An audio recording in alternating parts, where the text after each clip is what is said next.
At the door, my dad looked me up and down and said, "Just don't ruin this day like you usually do." My sister said, "We were actually having fun until now." I didn't respond. My daughter squeezed my hand and said, "Can we go?" I smiled and nodded. We left. 1 hour later, my mom called in a panic. "Why did the card decline?" I put my phone on Do Not Disturb. 10 minutes later. We hadn't even made it through the front door before my dad hit me with it. He gave me that cold once-over like I'd showed up to a funeral in a clown costume. Then, with his usual lack of grace, he muttered, "Just don't ruin this day like you usually do." I caught my daughter flinch slightly. She doesn't always understand the words, but she picks up on tone. She's only 8, but being around my family has aged her in a way that bothers me more than I admit. From inside the house, my sister's voice floated out. "We were actually having fun until now." No one corrected her. No one ever does. I didn't respond. That's how it's always been with them. They poke, prod, jab, and expect a reaction. But over the years, I learned that the best revenge is stillness. That and leaving. My daughter tugged my hand gently. "Can we go?" I looked at her. She had on that little denim jacket she loves, the one with the pink unicorn patch I sewed on after a sleepover meltdown last year. I smiled and nodded. We turned around, walked back to the car, and didn't look back. An hour later, while she slurped mango smoothie and pointed out clouds shaped like ducks, my phone buzzed nonstop. 9 missed calls, all from my mother. Then a 10th. I let them go. On the 11th call, curiosity got the better of me. I picked up. "Why did the card decline?" That's all she said. No hello. No pause. Just panic. I could hear clattering plates and murmuring in the background. A restaurant. Of course. I didn't say a word. Just tapped the screen and flipped on Do Not Disturb. My daughter asked if we could walk by the river next. I said sure. 10 minutes later, another buzz. A text from my dad. "What are you trying to prove? This isn't how family works." The same man who once told me, "If you didn't want people to use you, maybe don't make yourself so available." He said that after they used my credit to refinance their lake cabin. The same family that calls me selfish when I say no, but responsible when they need another $2,000 for home repairs. They forgot who pays the bills, who runs the accounts, who owns 80% of the family business because they didn't want the responsibility when my grandfather died. That card they used like it came from a tree in their backyard? It was the first thing I shut down. And they thought it was a glitch. They had no idea what was coming next. They called 13 more times that day. Left voicemails with fake calm and manufactured concern. My mom even tried texting my daughter, which crossed a line I didn't know I had until I saw her name on that iPad screen. I didn't answer any of them. The next morning they tried using the card again. Once at a car dealership. My sister was apparently planning to lease a BMW. And once at some resort spa in Sedona my mom had booked for wellness. Both declined. That's when my inbox lit up. First, an email from our family lawyer Mitchell. He's been with us for over a decade. Or more accurately, with them. He CC'd my dad and sister with a subject line that read, "Clarification regarding corporate expense access." The body was short. "Monica, please confirm this is a temporary restriction and not a formal change in the business structure or access protocol." I didn't reply. Instead, I opened the corporate dashboard, checked the most recent transactions, and flagged every non-business expense from the past 24 months. The total came out to $181,392. And that was just what they hadn't bothered to hide. Then I scheduled a board meeting. I didn't tell them. See, when my grandfather passed, he left the company equally to all of us, but I was the only one who wanted to actually run it.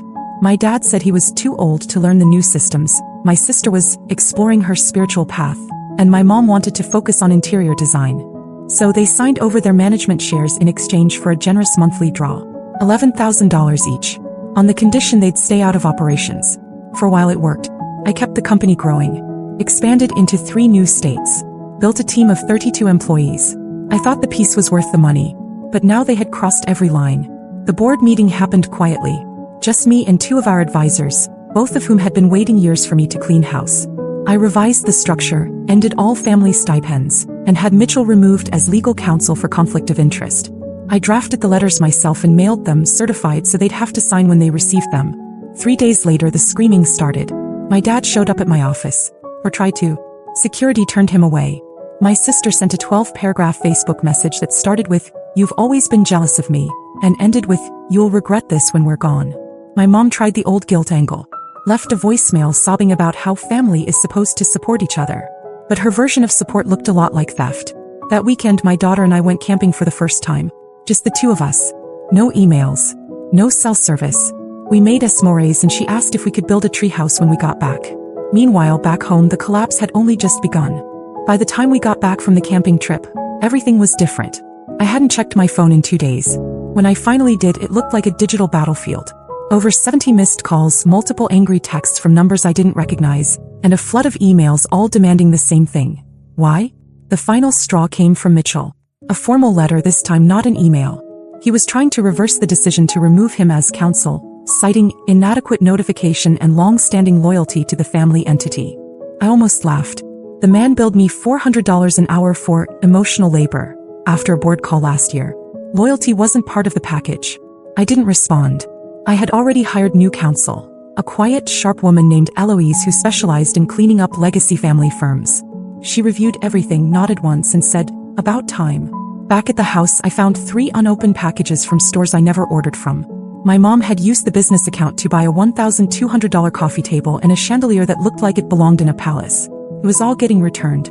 That was the last thing I processed before shutting the account down for good. The silence that followed was eerie. No calls. No messages. No threats. Just nothing. Stayed like that for 6 days. Then a mutual friend called me, someone I hadn't spoken to in months. "Hey, I don't want to get involved," she said, "but your sister is posting videos online. He's crying on camera. She said you're blackmailing the family and that you tricked them into giving you control." I watched one clip. That was enough. The fake tears, the slow zooms, the Venmo link in her bio. She called herself a victim of corporate gaslighting. I didn't say a word. I just forwarded the video to Eloise and went back to braiding my daughter's hair. 2 days later, my dad emailed me a PDF file. It was a lawsuit draft. They were trying to claim I acted in bad faith, that they didn't understand the documents they'd signed 10 years ago, that the monthly payouts had become their expected livelihood. The language was clumsy. Mitchell must have drafted it before I removed him. Eloise reviewed the draft and smiled slightly. "They're bluffing. They won't file." He was right. They didn't. Because they knew that discovery would ruin them. The documents, the emails, the recordings from board calls where they openly joked about mooching off Monica. I had it all. They knew I wasn't bluffing. But here's the thing. I wasn't just cutting them off financially. I was cutting them off completely. The first real crack in their armor came on a random Wednesday morning. I was sipping lukewarm coffee and scanning invoices when I saw the mail carrier drop a thick envelope on my doorstep. Certified. I thought maybe it was another desperate letter from Mitchell, or some passive-aggressive Hallmark card from my mother pretending nothing happened. It wasn't. It was foreclosure paperwork, addressed to me, or more specifically to Monica Walters, the supposed co-signer of a $200,000 second mortgage on the lake cabin. The one my parents had claimed was fully paid off years ago. The same cabin they used as their personal vacation retreat but justified as a company asset to get tax breaks. I stood there in my kitchen reading the document line by line, my stomach twisting. My signature was on the loan documents, except I'd never seen them before in my life. They had forged my name. I called the mortgage company. At first they were polite until I said the word fraud. Then I got transferred to 3 different departments. Eventually, a manager admitted the co-signer authorization had come through an email verification. I asked for the email. It was a Gmail address. Not mine. Just one letter off. Nikah 1981. My name, 1 letter missing, tucked into a fake account they used to approve the loan without me ever knowing. My hands weren't shaking. I wasn't crying. I just stood there with the kind of silence you learn when people around you take too much for too long. It was calculated, premeditated, and they had used the business card to make the monthly payments, until I shut it down. That's why it was foreclosing now. They ran out of options. I sent the documents to Eloise, who responded immediately. "If you want to press charges, we're already halfway there." I didn't answer her right away. That night, while packing for a weekend away with my daughter, just something quiet by the ocean, I went to the back of my closet looking for a duffel bag. Instead, I found something strange wedged behind an old photo album. A manila folder. Dusty. Unlabeled. Inside were old tax documents, some still paper-clipped from years ago. Most of it was junk. But at the bottom was a thick envelope. Addressed to my grandfather. The return address was from a law firm I didn't recognize. Dated 2 months before his death. I almost threw it aside. But curiosity won. The next morning I called the firm. After a long pause, the woman on the other end said, "You might want to come in for this." 2 hours later, I was in their office, staring at a photocopy of an addendum to my grandfather's will. One I had never been told about. Changed everything. The addendum stated, in plain legal language, that he was transferring 100% ownership of the business to me. Not 80%. Not shared. Full control. He wrote that he feared the rest of the family would misuse the company, and believed I was the only one capable of running it with integrity. The only one he trusted. But somehow it had never made it to the reading of the will. He'll know. Asked why. The lawyer shrugged. It was mailed to his home address as instructed. After that, it was out of our hands. I sat in my car afterward for nearly 20 minutes, watching people come and go from a gas station, the world spinning like nothing happened. They had hidden it. They found that envelope and kept it from me. They lied to the lawyer who read the will. They let me believe they still had some legal claim to the company. And they collected $11,000 a month under that lie for nearly a decade.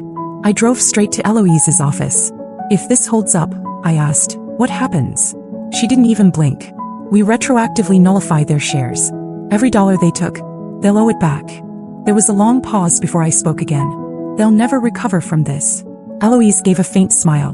No, but maybe they'll finally understand who they were dealing with. Eloise didn't waste time. Once the addendum was verified and filed, she moved faster than I thought the legal system even allowed. Within days, I had confirmation from the court. I was the sole owner of the company. Not 80%. 100. Retroactive to the day my grandfather passed. They had buried that document thinking I'd never find it. Never question the terms. Never push back. They were wrong. Eloise filed a restructuring notice with the IRS, the state, and the business registry. It was official. Their monthly draws were unauthorized. Their claim to any stake in the business was erased with one court stamp. And the kicker? They now owed back taxes on the money they took. Nearly $1.3 million. So I didn't sue them. Not right away. Instead, I did something worse. I gave them 30 days. 30 days to vacate every company-owned property they'd been living in like royalty. The lake cabin was listed under corporate retreat expenses. Gone. The downtown condo my sister turned into her Instagram set? Gone. The Arizona house my parents stayed in during business trips? Gone. Each of them got a letter notarized and hand-delivered. All it said was, you are no longer authorized to reside in or access the properties listed below. You have 30 days to vacate. Legal enforcement will follow any violation. I never heard screaming so loud through silence. That same week, I found something else I hadn't seen coming. An envelope from the IRS. Thin but heavy. Turns out, my mother had filed tax returns over the past several years claiming consulting income from the business. Not a small amount. 6 figures per year. All based on fake documentation. She had used old letterheads and forged signatures. Mine included. Eloise was the one who broke the news after reviewing the file. She could be looking at serious charges. I said nothing. I just added it to the folder. The one I was building quietly. 3 days later, my sister's kids were expelled. I had canceled the tuition payments for their private school. She hadn't bothered to pay a single semester herself in 3 years. Just forwarded the invoice to me like it was part of some unspoken deal. She found out from the school's automated system. Then came the voicemail. It was only 5 seconds long. You'll regret this. We're blood. I didn't delete it. I saved it. Labeled it, Family Final Days. What none of them realized was this wasn't revenge. Not really. It was repair. I had spent years being the duct tape holding them all together. They used my generosity like a faucet. Twist it when needed, walk away when done. And now that it was off, they didn't know how to breathe. My dad tried to text. A single sentence. This is your family. You're throwing it all away. I didn't respond. He never once asked if I was okay when I was working 80-hour weeks to keep the company alive while they drained it like a bank account with no limit. The final push came on a random Tuesday. I got a call from a mutual friend. One of those distant family-adjacent types who always thinks they're the peacemaker. She's crying every day, Monica. You should have seen her packing. Your sister's heartbroken. I almost believed it. Until the friend accidentally forwarded a screenshot of a group chat. My sister was calling me mentally unstable, saying I was obsessed with control and planning to take everything out of spite. They didn't get it. I wasn't taking everything. I was just reclaiming what was already mine. They went quiet after that. No more threats. No more fake apologies.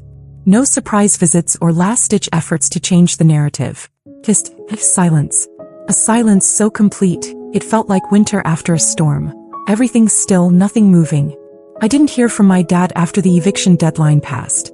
My mom didn't bother to text when the Arizona house was officially sold. My sister deleted her video rants and shut down her Instagram entirely. And Mitchell? I assume he slithered off into some other family mess he could leech from. He never contacted me again. By the time the 30 days were up, everything was finalized.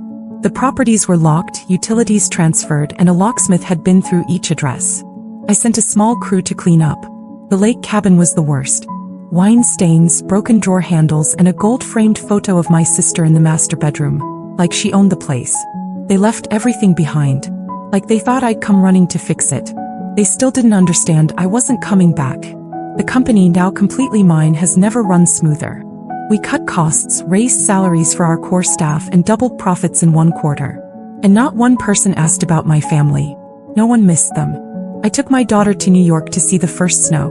We ice skated in Central Park, ate overpriced waffles at midnight, and stayed in a hotel with a rooftop view. She looked at me one night and said, "You don't work as much anymore." I told her I was working on something different now. My parents used to talk about family like it was a currency, something you invest in for what you might get back. But that's not what it is. Family isn't about who's related to you. It's about who protects you, who shows up, who listens. And they failed all of that. Maybe one day they'll understand what they lost. Maybe not. I used to wonder if they'd ever change.